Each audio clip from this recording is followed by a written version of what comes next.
Welcome, everyone, to another fantastic episode of Elbows Tight Podcast. It's your host, Travis and John. See, now the intro, that sounds right.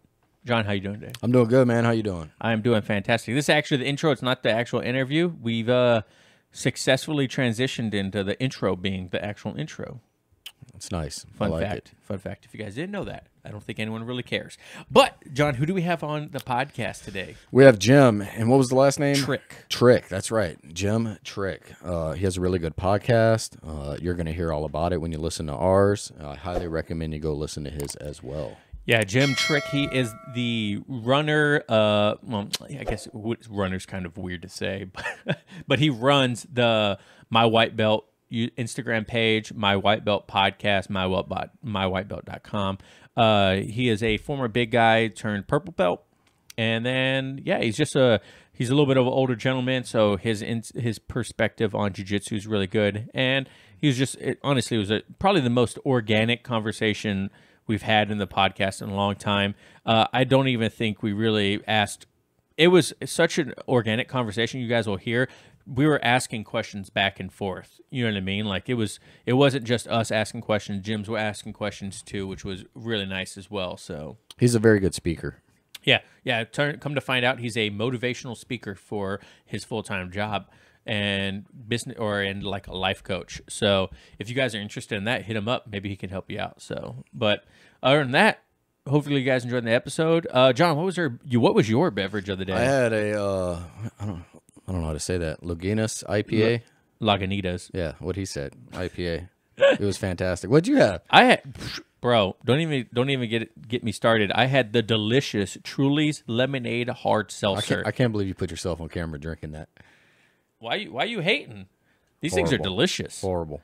No. If you guys haven't tried the Truly's, they're in the black can. If you're not watching, they're the black can Truly's. Literally the best hard seltzer. It doesn't taste like a White Claw, like John always talks about. I'm not getting white girl wasted here, but these only have 100 calories, so they're pretty freaking nice, and they get you drunk if that's something you're concerned about. Not me so much. Well, this one only has 5 calories. So if you guys can see that. Whatever. Are you sure that's not 5% alcohol? I really don't know if it has 5 or not. I made that up. So thank you guys so much for listening at home. Hopefully you enjoy. Don't forget to follow us everywhere. Elbows Tight Pod everywhere.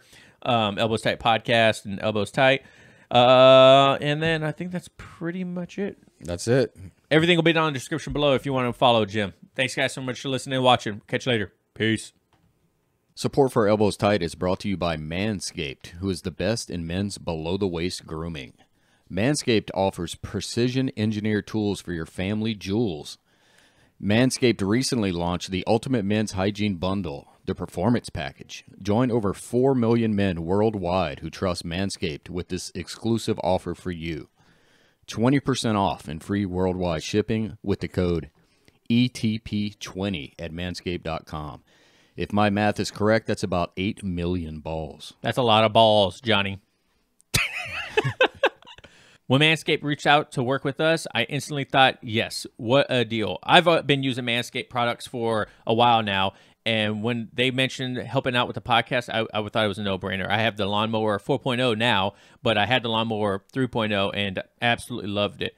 Also, most people think about Manscaped as just trimmers, but really they have ball deodorant, ball toner, the Weed Whacker, which is your favorite thing, right, John? Yeah, I love the Weed Whacker. Look, I'm about to hit like 45 years old, so I got hair growing out of everywhere now. So it's coming out my ears. I'm like, man, where is that Weed Whacker? It's definitely my favorite. Get 20% off and free shipping with the code ETP20 at Manscaped. That's 20% off with free shipping at manscaped.com and use code ETP20. Unlock your confidence and always use the right tools to get the job done with Manscaped.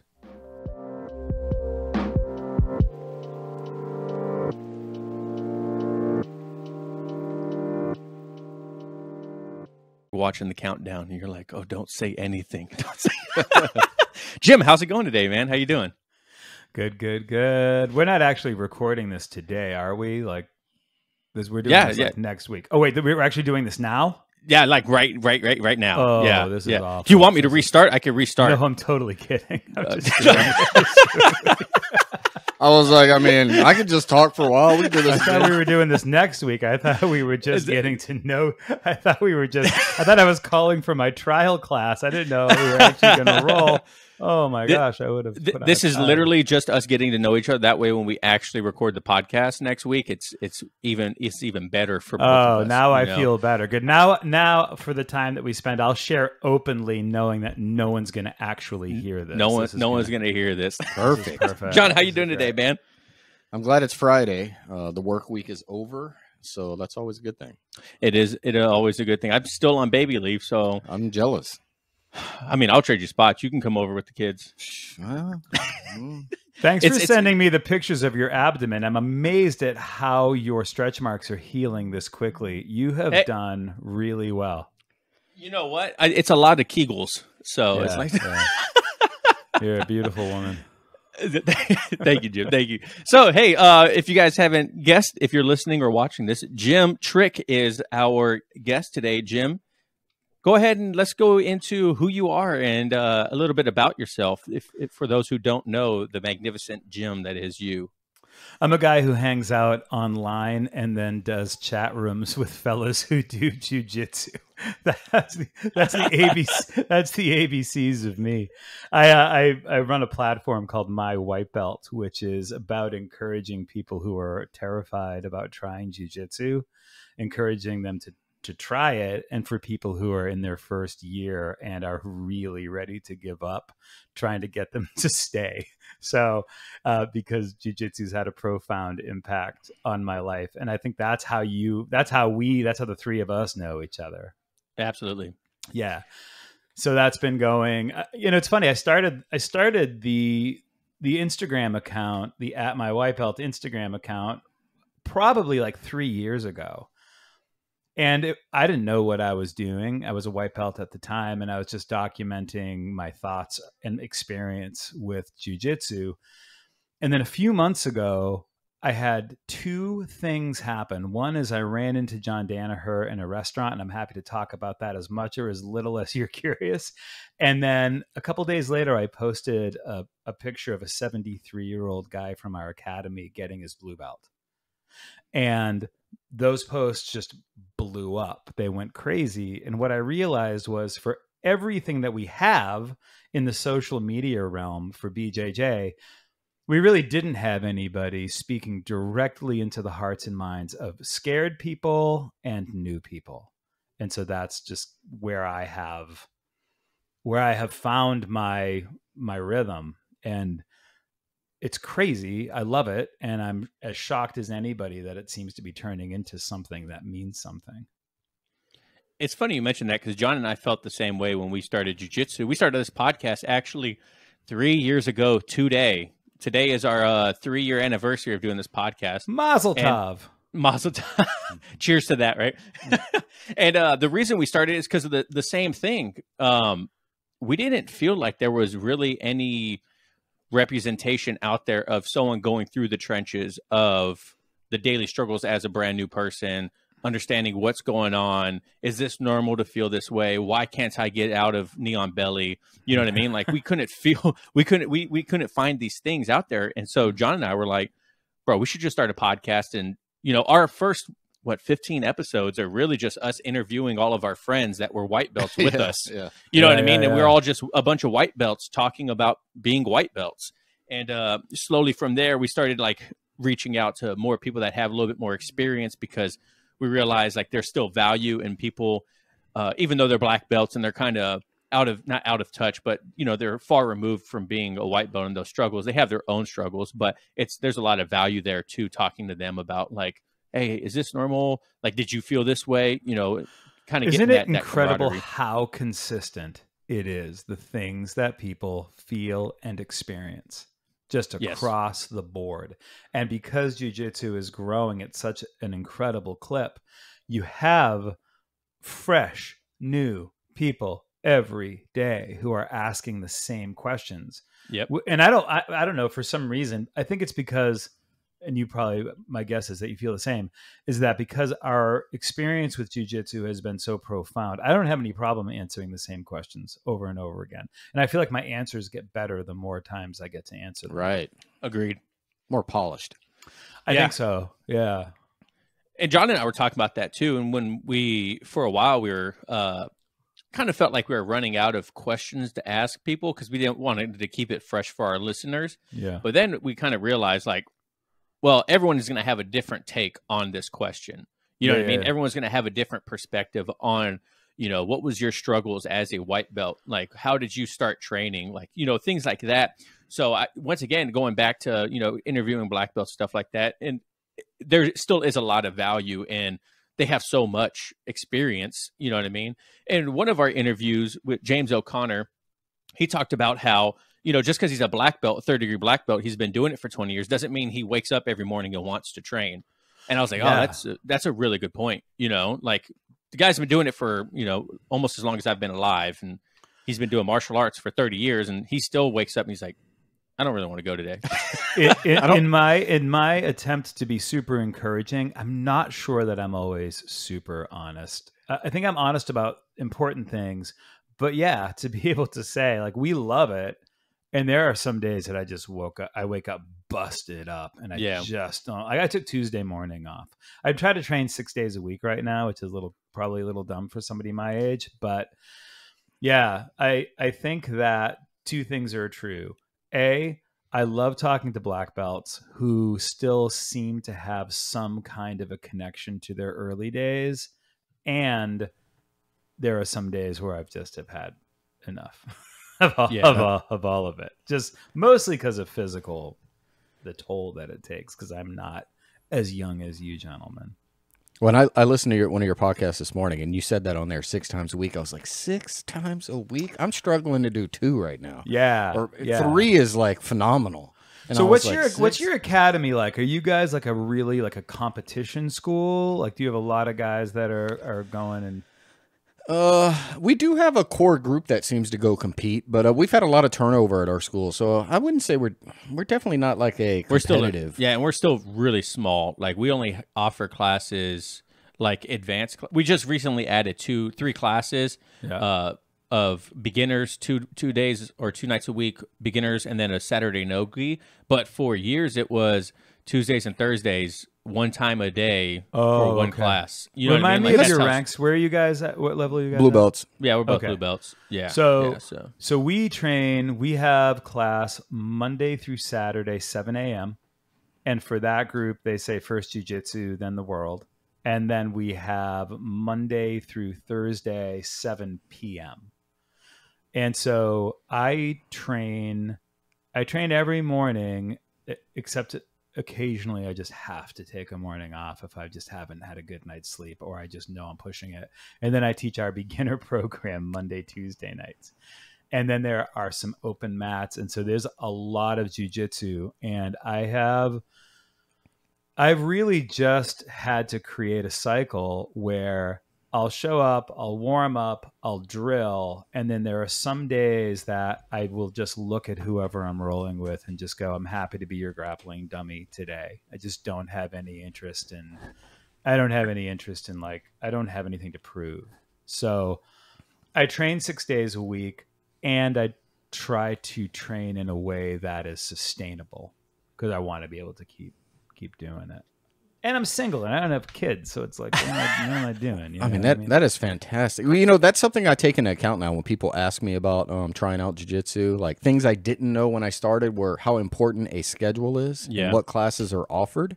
Mm-hmm. And, typically at our place, it really is only 2 days a week where they offer class. You can go on a weekend, so you could make it 3. And, now that I know, I was like, man, I wish we had 7 days a week because then I could get in more. And, if you're like us and you got to get up at 4 in the morning and go to work, making that 6:30 class at night, you're already exhausted. Oh, so, you just got to take that stuff in. And really, that's the only time we have for adult classes, 6 p.m. When we were on pandemic shutdown, we had to train in pods, and I got stuck in pod 2. And there really weren't many people who were training in pod 2. And it meant training at night, which I didn't like at all. Yeah. And I went to my coach and I said, hey, man, I didn't say, hey, man. I said, hey, I really don't. Listen, bro. Hey, broski. I I told him that I didn't really like training at night because I had a hard time getting to sleep.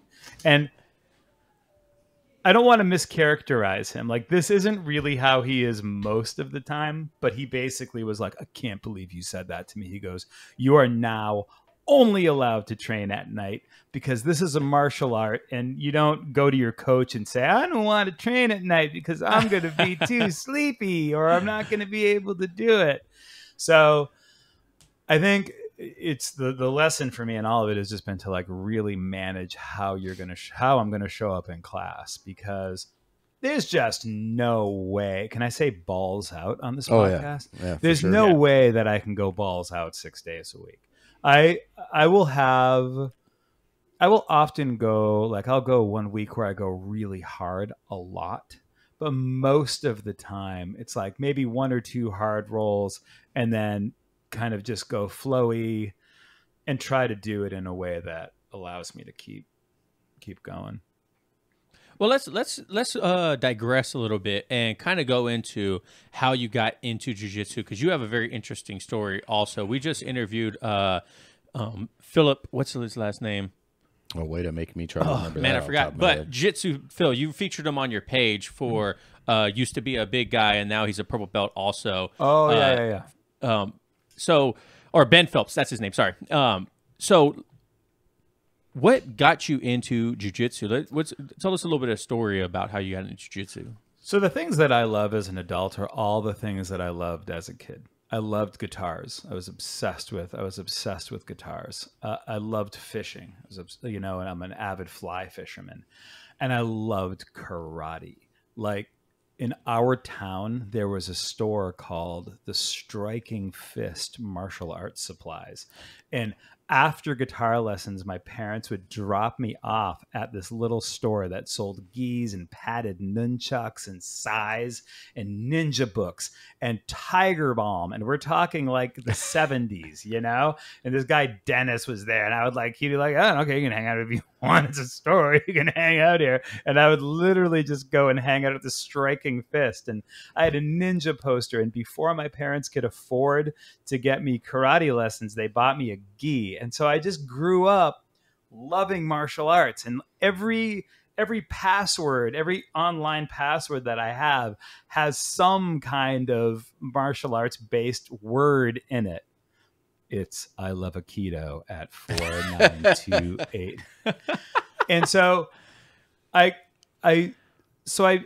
loved this. I loved karate, and I think part of it was just so you guys know right out of the gate, I can talk like nobody's business. So at any point in time, if you want to hit pause on me and get a word in edgewise, just like, I don't know. Don't worry, we'll do the Oscars and be like, all right, let's go ahead and wrap that answer up.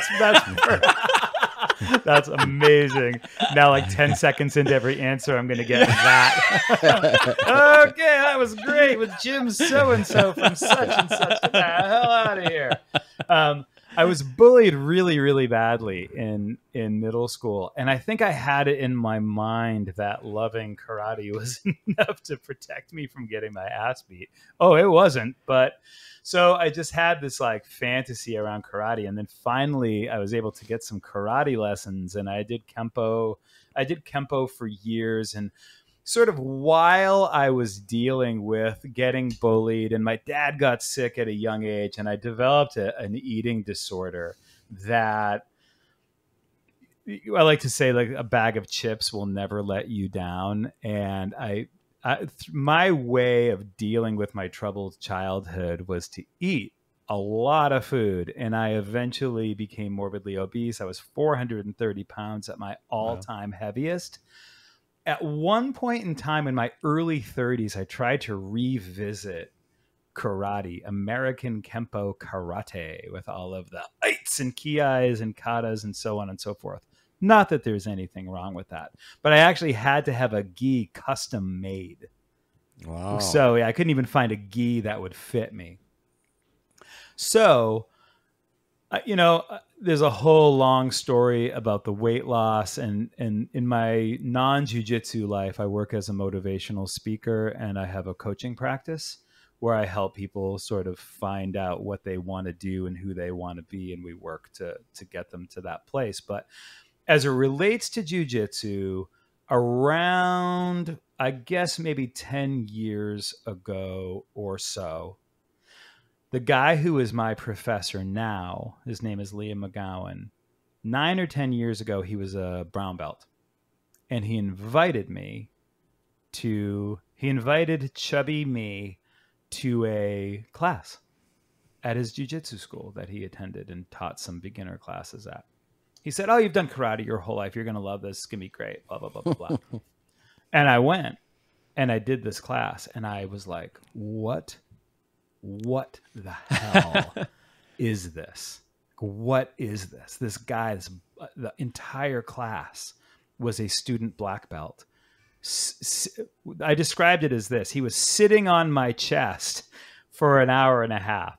And basically, he was going from mount to S mount to a basic arm bar. But I didn't know anything, and I hadn't experienced anything. And in that moment, I realized that all of the theoretical martial arts that I had done as a kid and a little bit as a young adult, I might as well have been doing dancing lessons. And I'm not here to offend any of your listeners that are really into Kempo karate, but after taking one jiu-jitsu class 9 years ago, I realized that if I was going to ever train martial arts again, first of all, it was going to require a really solid commitment. And number two, it was going to be Brazilian Jiu-Jitsu.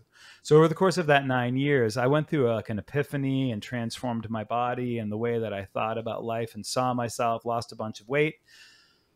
All the while, Liam was, working towards his black belt and dreaming about opening a school. And he was my friend, and we would get coffee. And every once in a while, I'd say, "Yeah, I'd love to open a school." And then eventually, a little over 4 years ago, he said, "Hey, I'm opening a school. It's going to be called First Colony, and we're having an open house." And I was like, "I will be there." And I went to the open house and I signed up. And my first 6 months were frigging hell. Awful. I was, for a million reasons. But I stuck with it. And I have to tell you that for a guy who used to weigh 430 pounds, to be able to say that I've stuck it through, I just earned my purple belt recently. I train 6 days a week. I teach beginners. It's changed my life. And that's a lot of me talking. So that's kind of like the ABCs of how I got to this. And I just want to in the name of full disclosure, I am not great at jiu-jitsu. I'm not great. I'm mediocre at best. I have some things that I'm good at, but even though I'm not going to win Naga or Worlds, I just love it. I just love it so much. Starting that new school, was it a lot of new practitioners, or did you guys have a lot of colored belts just opening it up right away? Yeah, so there were a bunch of purple belts and blue belts and no quote unquote beginner program. So the white belts that were there, and it was a pretty small school at first, maybe 8 or 10 guys. The initial, and none of them were jerks, but they were there to train. And our mindset is people roll right out of the gate. Now that we're a bigger school, people still roll right out of the gate, but it's after they've learned to break, fall, shrimp, bridge, and they will situational roll from close guard. But we want them to have the experience of rolling right from the beginning. Do you guys do that, or do you make? I was going to say that's very close to how we started, real close. I mean, we started rolling right out the gate. It was but we were all brand new white belts, except for we had one guy that had a stripe on his white belt, so he was basically God. And Cody, our gym owner, Cody, our gym owner, just had got his purple belt too. And then the guy we were under, the first guy we were under, was like, "Yeah, all right, you'll be under me.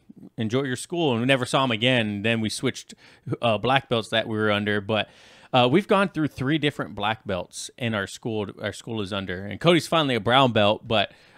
It's been a crazy journey for us because we've been doing jiu-jitsu as long as the school's been open. How long is that? Oh, It's got to be 4 years. Yeah, 4 years. I think now. this is the 4th year. So it's been a crazy journey, and it's funny you mentioned all that stuff about your first 6 months being hell, because man, even though Cody was a purple belt, he could have easily have been, you know, a coral belt to me. Like now, totally. Like, it was crazy to roll with him, and I was like, I'm dying. I'm just gonna die. Like not only like physically, but like I'm like exhausted, you know. And I was in great shape, and it's like people were worried, like, I'm not in good enough shape for jiu-jitsu. It's like, I just want to let you know, it doesn't matter how good of shape you're in, what stage of life you are. The first 6 months of jiu-jitsu sucks. It is hard. Do you have CrossFit guys come in? Hard. Do you ever have a CrossFit guy come in and train? I was a CrossFit Yeah, coach. we were both CrossFitting there. Oh, isn't that funny? Like we have CrossFit guys who come in and they're ripped, and you just look at them. Does not matter. It doesn't matter. They come in 15 minutes into class. They are like literally gasping and sweating. It's a different thing. And the same, like when I look at, obviously, like I have just like so much love for Liam and respect, and he's my dear friend. But we have another guy who, when we started, he was a purple belt and had just got his brown belt right after we started, and he's about to get his black belt real soon. Heck yeah! And I'm just like thinking to myself, this is a guy who, like you said, might as well be a coral belt. I just admire him. I look up to him. I've tried to model myself after him. And we've had the same problem regarding changing lineage. I don't want to say anything about our old lineage, but we are now in the process of affiliating with Brazilian Top Team. And it's to be able to see my coach get to train under elite black belts. Yeah. It's so exciting. It's such a huge thing because I know it's going to make everybody better. And it's man, also it's kind so of funny weird you mentioned. It's funny you mentioned that because John and I talked about that too. Like, no offense to any black belt we ever rolled with, but there's obviously different levels of black belts. Like, if people that do it for a living are going to obviously be a higher skill level than, you know, if John and I were black belts. You know what I mean? And the first time we rolled with like a no BS, like this dude's competed a long time in jiu-jitsu, and like Nathan Orchard, it was amazing, from 10th Planet, dude.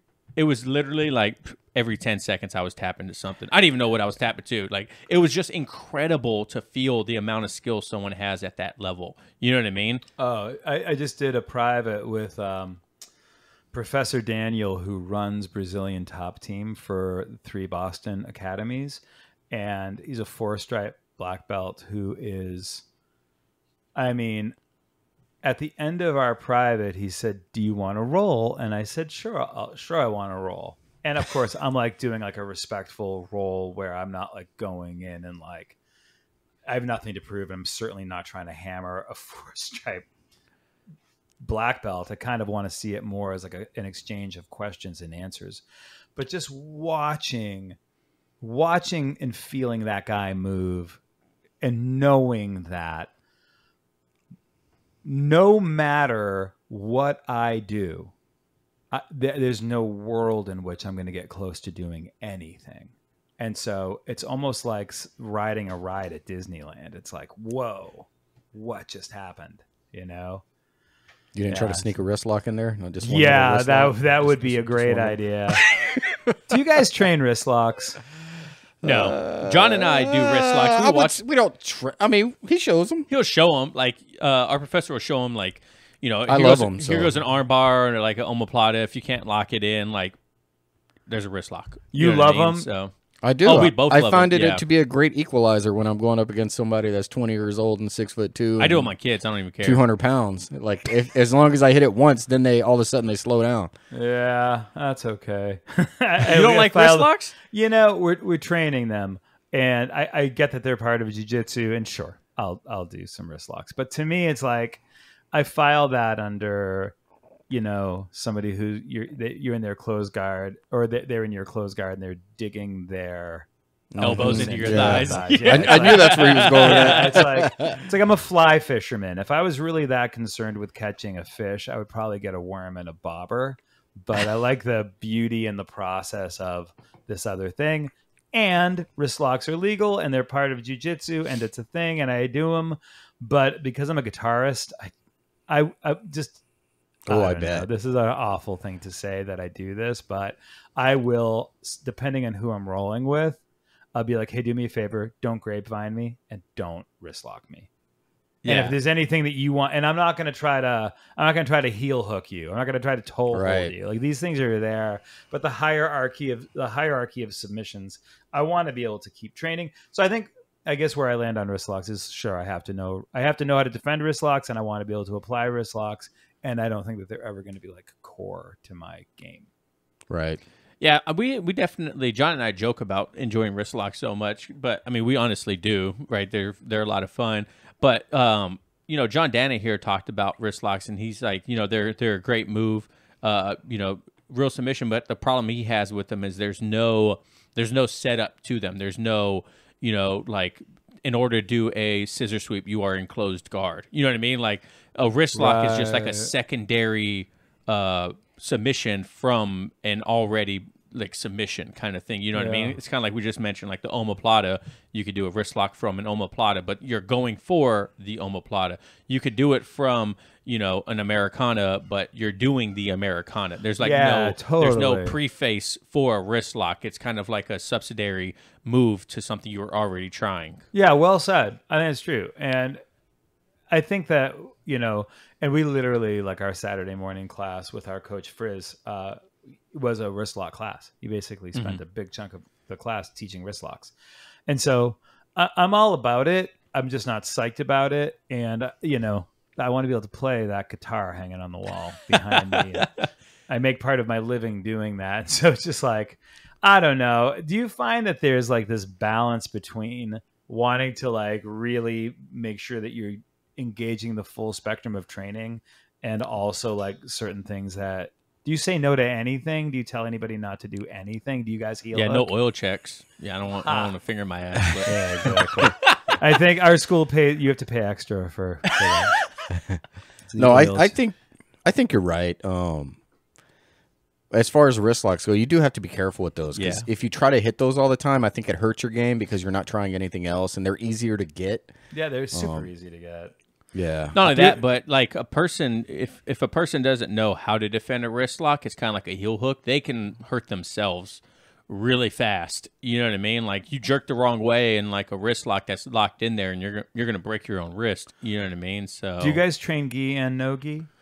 Mostly gi. And do you have a leg program? Do you train leg locks, ashigarami? Not really. No. I think 50-50 was the last thing I remember going over with that dealt with anything like that. Backside 50-50 or frontside 50-50? I think it was front side. Okay. Yeah. All right. Yeah. And I think when Nathan did a seminar at the class, was that a skateboard joke, by the way? No, actually. No, but backside, I guess backside 50-50 I was like, backside is a half pipe trick, isn't it?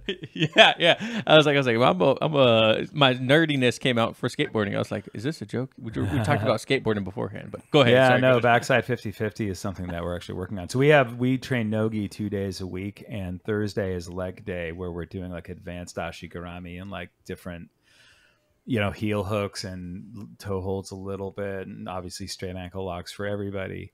And you know, any of that, I guess the moral of that story is you've really got to be a good communicator with your training partner if you're going to use any of those more dangerous submissions. You've got to make eye contact. You've got to put them on slow, because if you get wrist locked bad, you're going to feel that for weeks. And if you get heel hooked, you could be done. I mean, that has the potential to do permanent damage. And so you got to train them, got to know them. It's part of the game. But man, oh man, you just got to be careful, which is why spazzy white belts need to relax, you know? Yeah. It's funny you mentioned like it's part of the game, because John and I talk about this quite a bit. And it's basically your first 6 months of white belts, first year of white belts, is basically you learning how to defend yourself against someone that's not trained in jiu-jitsu, right? After that, it's training jiu-jitsu against jiu-jitsu. Yeah. You know what I mean? It's interesting, isn't it? Do you ever feel like a brand new untrained white belt comes in and gives you a hard time? All the time. Yeah, yeah, Yeah. especially if they're big and strong. Like, Yeah. well, because you got to think sometimes that's such a niche training partner, I would say, because not everyone that comes in is a brand new, never done this before, right? And even after the first class, they're no longer brand new. You know, now they do have a little bit of experience, so it's going to be a different role even after one time. Well you know said, what I mean? Totally, yeah. Or the kid So- who's never trained jiu-jitsu but wrestled in high school. Oh, I don't even deal with those. I could tell. I'm like, that my guy was a my wrestler. nightmare. Man, we watched John. I think we haven't told the story in a long time. When we work for the government, and so we get to travel a lot to bases around the world. Oh, cool. And so we went to Japan for I think it was like 3 months. What We were branch of the out there. service? We were both of us were Navy, but we work for the Department of the Navy right now. Were you at as civilians. Yokosuka? Yeah, Yep, we're in yep. Yokosuka. Yep. And so on base they had some jiu-jitsu and for free, and it turned out to be some of the best jiu-jitsu we've ever learned. Yeah. It was under Black Label Jiu-Jitsu.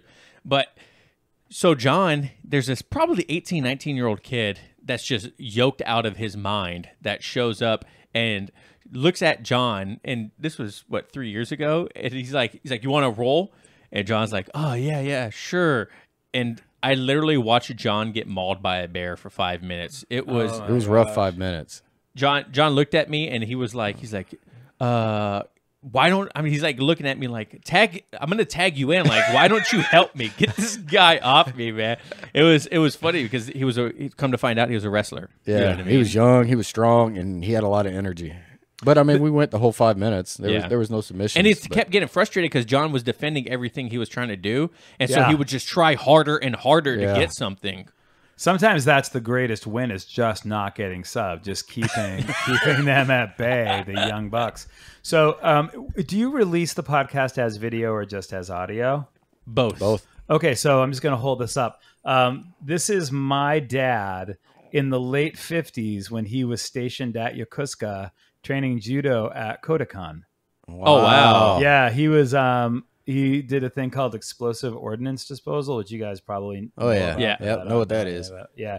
So yeah, my dad was EOD, 22 years stationed in Yokosuka, and I have the family photo album of their time there, and I'm fascinated by one day I'm going to go back and just like retrace their steps. So I'll tell you what, man, if there's one place that you should visit, it is Japan. I've been to Japan 3 times, twice in the Navy and then once as a civilian. And I freaking love that place. The food is amazing. The culture is amazing. It's beautiful. And then there's all kinds of things you can do when you're out there. So if you get a chance to go, I also went to the Tokyo Disneyland when I was in the Navy. Out No there. way, That was that's really cool. fun. Yeah, I went into like an ice bar, like one of those like sub-zero ice bars where it's like ice is the bar, and then you sit on ice cubes. It was a whole lot of fun. Well, I was thinking he reminds me of Larry. If Larry's still a purple belt out there in Yokosuka. Oh, But yeah. He loves the guitar, plays in a band. Oh, is that right? Go Larry. Rolling Bones. Rolling Bones. He makes Rolling Bones skis. Yeah. Oh, I like rash that. guards That's and a stuff. great name. Yep. Yeah, and he was the type of guy that would wrist lock you. Like he was, I think he was in his 50s, and he would like literally Late 50s. Yeah, late Yep. 50s, Yep. like skinny, short guy, and you would have to, instead of protect your neck, you had to protect your wrist because he would lock him in. I think it was Larry Kreiner. Yeah, super funny guy, super Did cool you guys guy. train So, martial arts before you did jiu-jitsu, or was jiu-jitsu the first for you? Jiu-jitsu's the first for me. I mean, I did it a little bit when I was 13, and it was Yeah. Taekwondo. Yeah, I did a semester of wrestling my freshman year of high school. That's about it. So A little bit of boxing in the Navy that wasn't regulated. Was that at a bar on a Saturday night? That kind No, of it thing? was on It was the on ship. board. It was on board. All right, okay. And did they have a brig on that ship? They did, but I was not in it. Congratulations. What is it? What is it about this thing? What is it about jiu-jitsu? Can you? What are we? I'm doing still trying to here? figure it out, man. Like it's so crazy that one or two things happened within your first couple classes. Either you realize that you have no idea how to fight and you want to do it because one, you want to learn how to defend yourself. Two, you realize you have no idea how to fight and you try to stay away from it as long as possible. You know what I mean? Yeah. And I've seen people in both scenarios. And I feel like more people just come out with like you mentioned, it's amazing. Like, how do I do this? This person just kicked my butt. And I think it's the humbling on day one that makes you realize, like, there's something here. You know, in my opinion, I feel like there's something there within that first class, those first 2 or 3 classes, that you're like, man, I just keep getting my butt kicked and I just don't know how to stop it. You know, and there's always that guessing game. There's always that building on tomorrow. There's always that new experience. I mean, we've all been doing it for a couple of years now. And every class is something different.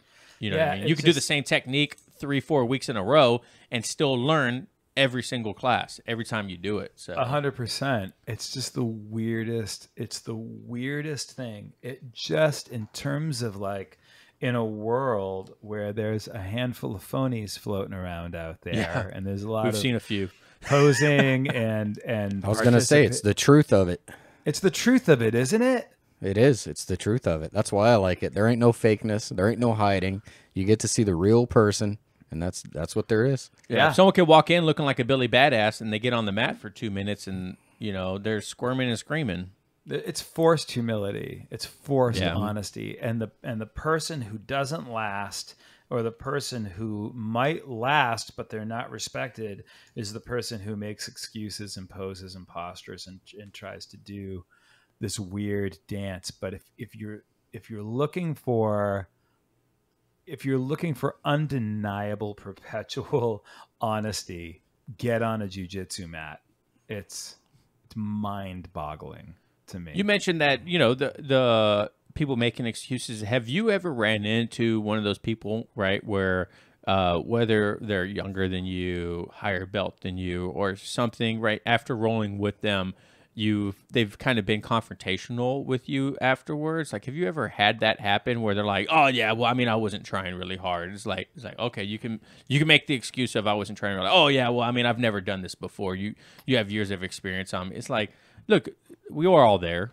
I probably have not only experienced that, but I'm sure I've done a lot of that. Like, I definitely went through the phase. When I was a 4-stripe white belt and probably half of my blue belt, where right before I was going to get tapped by someone that I didn't want to get tapped by, I'd be like, move your thumb a little bit. Let's just hit pause. You know? And like, it turns into a teaching role just before I'm going to get my ass kicked, you know? Yeah. And I try to not, I don't do that anymore. But yeah, I've definitely can smell that from a mile away. And I definitely have done most of that. Look, there's a very high probability that guys from my academy and girls from my academy will listen to your podcast. And if I were to deny that I didn't fall into that category, there are 2 things that I have to own. I've been through every phase of being the obnoxious person on the mat, and I'm definitely the person that, you know, people have had to say, could you please go get a frigging breath mint? Oh, man. Yeah, I've definitely been that guy. So I definitely have plenty of Listerine strips and gum and breath spray in my bag. So that hopefully won't happen again. Smelly breath isn't as bad as smelly balls, right, John? That's true. So let's go. My balls are clean. Well, that's good, because let me tell you, a sweaty sack summer is approaching, and time to prioritize your comfort on your crotch. That's why the kings of crotch comfort, Manscaped, have spent 2 years designing the most comfortable boxer briefs out there. I've had the honor of testing these new boxers, and I can say it's the softest fabric of any underwear. So breathable that it's like the gills for your groin. They even trademarked the soft jewel as your pouch. balls? I mean, I don't know. Are they, Travis? No. They even trademarked the jewel pouch, so you know it's serious. I think it's time you invest in your family jewels. So let's let your bulge breathe and get 20% off plus free shipping by using the code ETP20 at manscaped.com. Let's say you're on a date and your partner catches that Manscaped on your waistband of your underwear. It's almost a guarantee to raise some eyebrows and act like a billboard of the highway of Pleasure Town. Wow. Oh, man. Can I retroactively turn down the invitation to be on this podcast? No, it's too late. It's too late. What do you think about the boxers there, Travis? I'll tell you right now, no BS. I really do enjoy them. The one fault, though, John, on the boxers, and it might steer some people away from them. But let's give an honest opinion. Feel great, comfort. They're probably my favorite boxers I own, except for they don't have a fly. They don't, and I don't know why they don't have a fly. I thought that was. I mean, to be honest, I don't use flies anyways. When I use the bathroom, I just pull my drawers down anyways, so it doesn't bother me. You're the guy that gets butt naked when he goes in the bathroom. Funny story. Oh, Lord. No, but yeah, they feel great, and that's probably because the microfiber is buttery soft and breathable, keeping your cucumber cool. Jesus Christ, what am I Please reading? don't use the term buttery when you're talking about your ball. Was it buttery and the cucumber combination? Are you looking for... run, and strut. The moisture-wicking boxers breathe without breaking a sweat, man. John, how do you like them? You know, I like everything about them. They are comfortable. I do like the elastic waistband. All I need, and maybe I think I have the older pair because I believe the new pair has. Yeah, a fly. they just released the Boxer 2.0s at home. If you guys are looking to buy them, so just giving you a heads up. They have made them better. So if you guys are interested, they are out there now. So just make sure you use our code ETP20. That's right. Get 20% off and free shipping with code ETP20 at manscaped.com. That's 20% off plus free shipping with code ETP20 at manscaped.com. Once the Boxer 2.0s touch your sack, you'll never go back. Thanks, Manscaped. Hashtag buttery balls. Hashtag buttery cool, or what was it? Buttery soft and breathable cucumber cool. Like, Jesus, man, what am I? I don't even know if it's legal you to think say. you like butter on your corn on the cob? Imagine butter on your balls. Try Manscaped 2.0.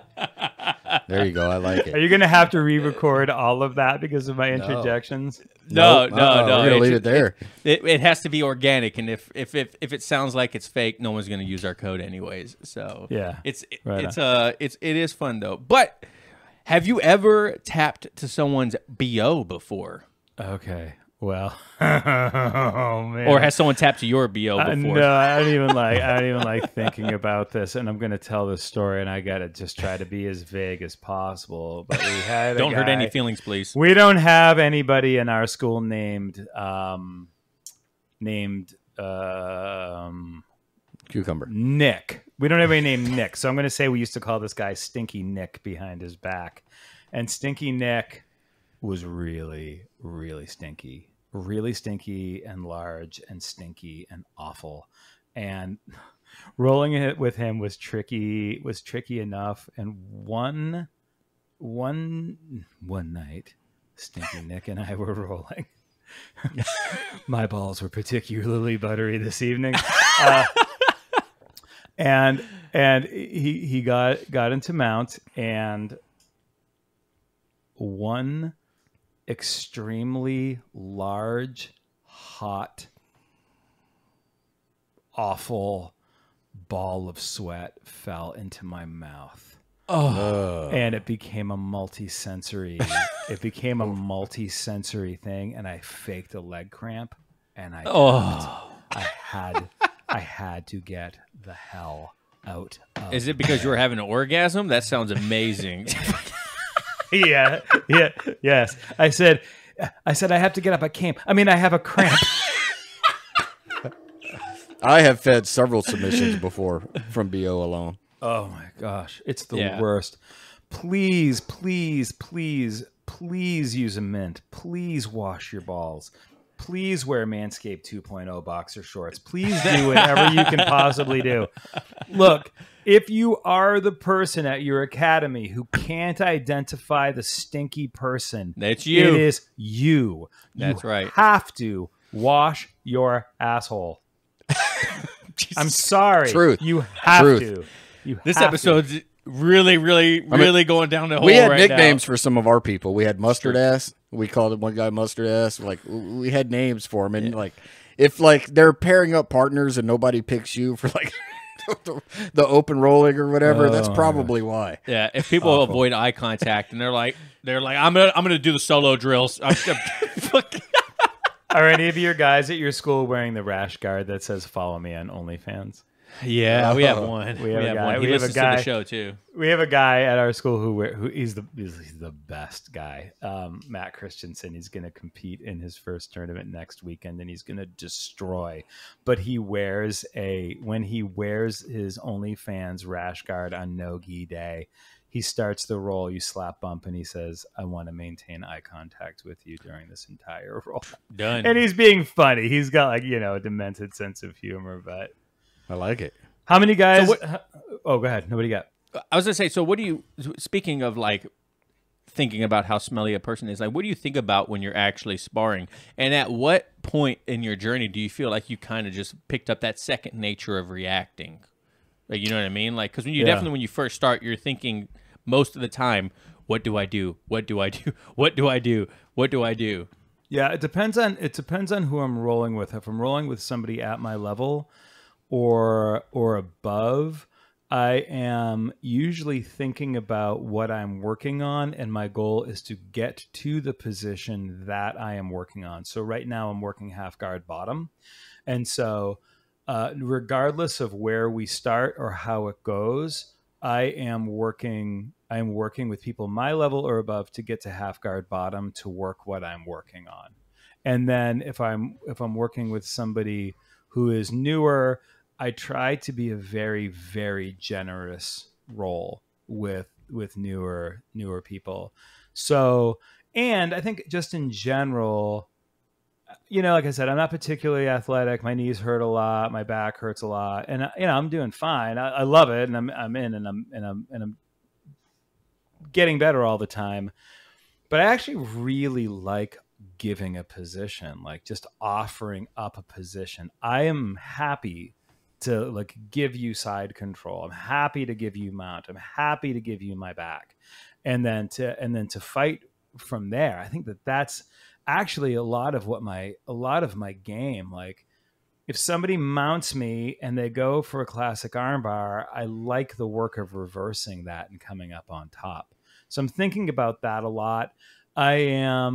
I mentioned I did this private a couple of weeks ago with this 4-stripe, and he was talking about going over the details as we were working the half guard bottom, really developing the sensitivity where you can feel where your training partner's weight is going, and getting sensitive enough to kind of feel that, so that if I'm in half guard bottom, for example, and you are moving heavy to my left, my right foot is coming out and I'm working to get close guard. But if you're going to my right, I'm going to shoot, and I'm going to shoot for an underhook and try to come up and wrestle up from that position.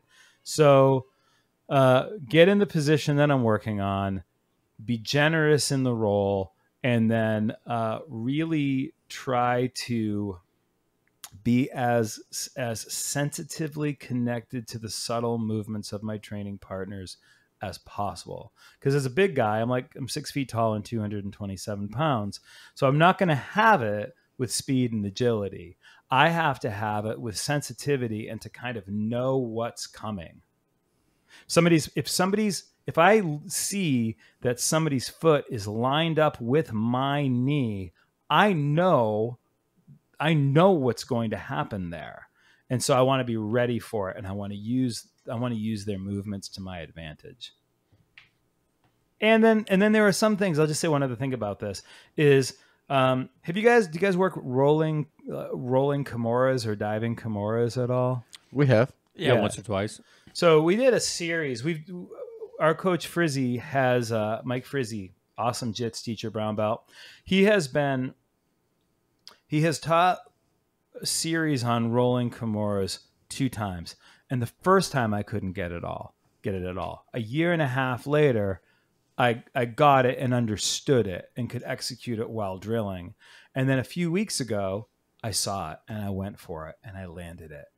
Oh, nice. So excited. And he was watching. And I was so stoked. And so sometimes it's that as well. So when sometimes if I'm not being thoughtful and something presents itself, I'll surprise myself by going for it. Yeah, it's funny you mentioned that too, because we did some Berimbolo stuff a couple weeks ago, and I'm 5'8", 200 pounds, 205. So I'm a little bit of a stockier guy.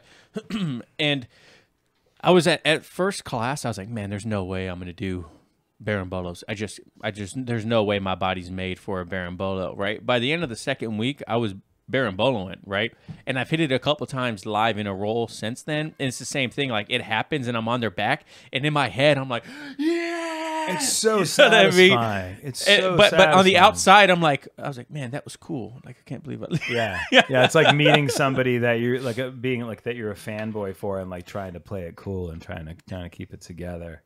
Yeah, absolutely. It's funny when those things happen, because I remember probably the first big moment of a success that I remember till this day was not tapping during a roll against Cody, who was a purple belt at the time, right? This was a couple of years ago.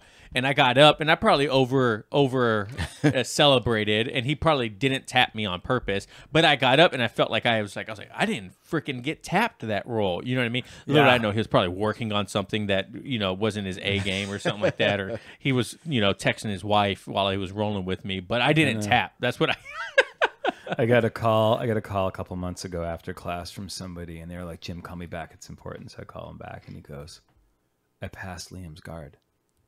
Yeah. Side control. And Liam is our black belt. And this was a guy who was like a 3-stripe white belt at the time. And I was like, okay, I'm going to help you out with something.